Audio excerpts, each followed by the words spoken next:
Two balls with masses m and 2m approach each other with equal speeds v on the horizontal frictionless table, as shown in the top view above.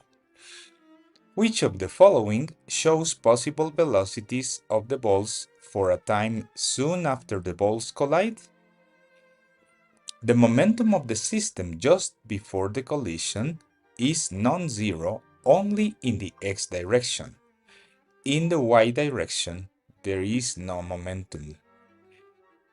This indicates the y momentum after the collision must also be zero, so option B cannot be the answer.